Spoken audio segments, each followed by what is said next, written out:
வணக்கம்.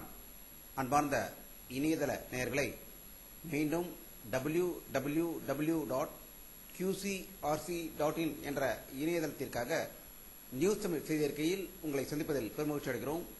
இன்று 1 ஜூன் 2009க்கான முக்கிய செய்திகளை தற்போது பார்க்கலாம். ஈழ தமிழ் நாட்டிற்காக வன்முறையற்ற வழியில் போராட விடுதலை புலிகள் உறுதி செய்திருப்பதாக சே பத்மநாபன் அவர்கள் செய்தி வெளியிட்டுள்ளதாக தகவல்கள் வெளிவந்து கொண்டிருக்கிறது. பிரேசில் தலைநகரிலிருந்து ஏர் பிரான்ஸ் விமானம் ஒன்று பாரிஸ் நகரத்திற்கு கிளம்பி சென்றபொழுது வானிலையில் ஏற்பட்ட மின்னல் மற்றும் கடும் மழை காரணமாக நொறுங்கி விழுந்ததாகவும் அது அட்லாண்டிக் கடலில் விழுந்திருக்கலாம் என்றும் இதில் 228 பேர் உயிர் இழந்திருக்க வாய்ப்பு இருக்கிறது என்று பிரேசில் நாட்டிலிருந்து தகவல்கள் வெளிவந்து கொண்டிருக்கிறது.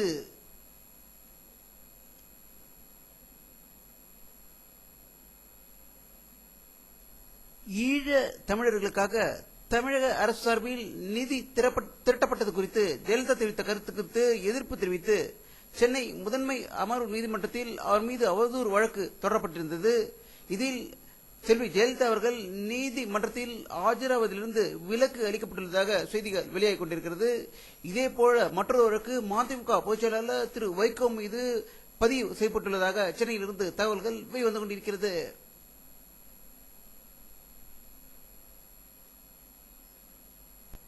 பாரத பிரதமர் திரு மன்மோகன் சிங் அவர்கள் இன்று 15வது பாராளுமன்ற கூட்டத்தொடருக்கு வந்தபோது அவருக்கு உற்சாக வரவேற்பு அளிக்கப்பட்டதாகவும் பத்திரிகையாளர்களை சந்தித்த போது வருகின்ற நாடாளுமன்றம் மிக அமைதியாகவும் சிறப்பாகவும் நடைபெற உறுதி அளிப்பதாகவும் அவர் செய்தி வெளியிட்டுள்ளதாக டெல்லியிலிருந்து தகவல்கள் வெளிவந்து கொண்டிருக்கிறது.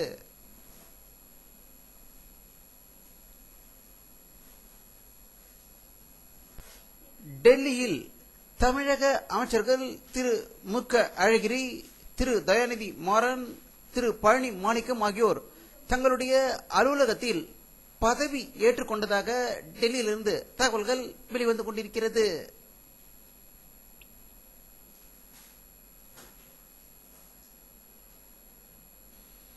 ஐரோப்பிய நாடாளுமன்ற வரலாற்றிலேயே முதல் முறையாக தமிழ் பெண் ஒருவர் போட்டியிடுகிறார். அவருக்கான வெற்றி வாய்ப்பு பிரகாசமாக இருப்பதாக கூறப்படுகிறது. லண்டனில் வசித்து ஒருவர் ஜனனி ஜனநாயகம், இலங்கையை சேர்ந்த தமிழ் பெண்ணான இவர் ஜனனி ஜனநாயகத்தின் குடும்பத்தினர் நீண்ட காலத்திற்கு முன்பு அகதிகளாக இங்கிலாந்து சென்றுள்ளனர் என்றும் தற்போது அந்த நாட்டில் வசித்து வருகிறார் என்பது குறிப்பிடத்தக்கது.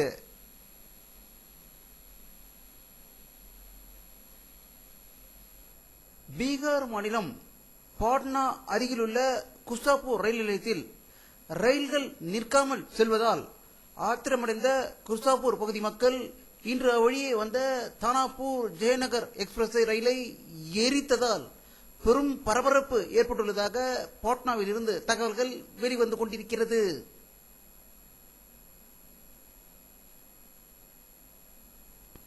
மத்திய பிரதேச மாநிலம் தௌல்பூர் மாவட்டம் பனோனா அருகே உள்ள ராஜ்காட் பாலத்தின் மீது இன்று பகலில் ஒரு தனியார் பஸ் சென்று கொண்டிருந்தது.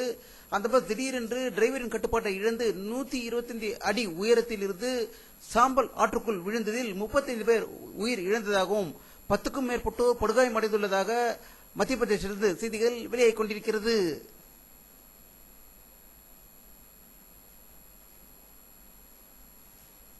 உத்தரகாண்ட் மாநிலம் டெஹ்ராடூன் அருகிலுள்ள காப்கோட் சட்டசபை தொகுதிக்கு இடைத்தேர்தல் நடந்தது.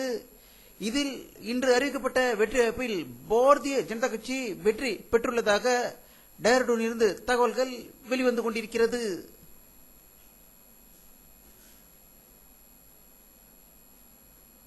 டெல்லி எய்ம்ஸ் மருத்துவமனையில் நுழைவுத் தேர்வு எழுதுவதற்கான கேள்வித்தாள் வெளியாகி விட்டதாக தகவல் வந்ததை அடுத்து அதில் பணியாற்றிய ஒரு லெக்சரரை கைது செய்திருப்பதாக டெல்லியிலிருந்து ஒரு அதிர்ச்சி தகவல் வெளியாகிக் கொண்டிருக்கிறது.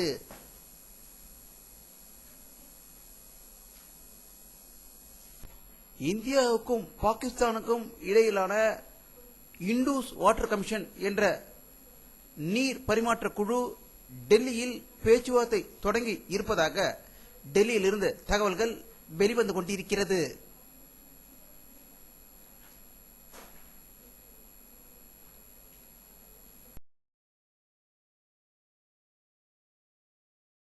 ஈராக் நாட்டின் தலைநகரான பாக்தாத்தில் உள்ள ஒரு காய்கறி மார்க்கெட்டில் ஏற்பட்ட பயங்கர குண்டுவெடிப்பில் 4 பேர் கொல்லப்பட்டதாகவும் 10க்கும் மேற்பட்டோர் படுகாயம் அடைந்துள்ளதாக பாக்தாத்திலிருந்து செய்திகள் வெளியாகிக் கொண்டிருக்கிறது.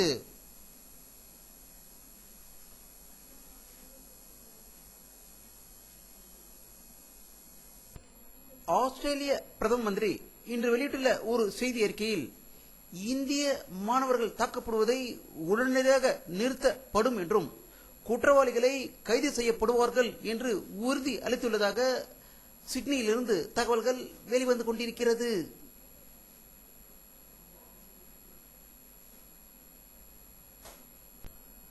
லண்டன் மாநகரத்தின் மிக பிரபலமான ஒரு அடையாள சின்னம் இன்று தனது 150வது பிறந்த நாளை கொண்டாடுகிறது. உலக பிரசித்தி பெற்ற பெரிய கடிகாரங்களில் ஒன்றான அறியப்படும் பிக் பென் கோபுரம் ஒன்றை 1.5 நூற்றாண்டு காலமாக மக்களுக்கு சரியான நேரத்தை லண்டனில் காட்டி வருகிறது என்பது குறிப்பிடத்தக்கது.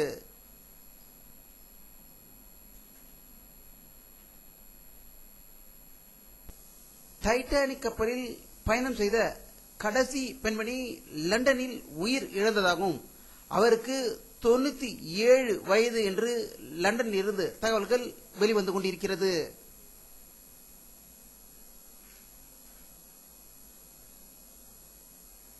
உலக சந்தையில் பெட்ரோலிய பொருட்களின் விலை அமெரிக்க டாலருக்கு பீப்பாய்க்கு 68ஆக உயர்ந்துள்ளதாக செய்திகள் வெளிவந்து கொண்டிருக்கிறது.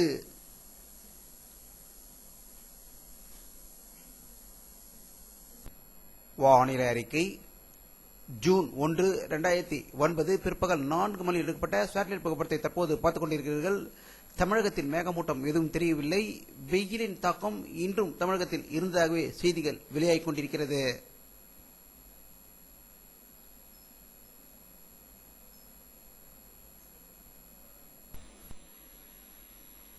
இத்துடன் இந்த செய்தி அறிக்கை நிறைவடைகிறது.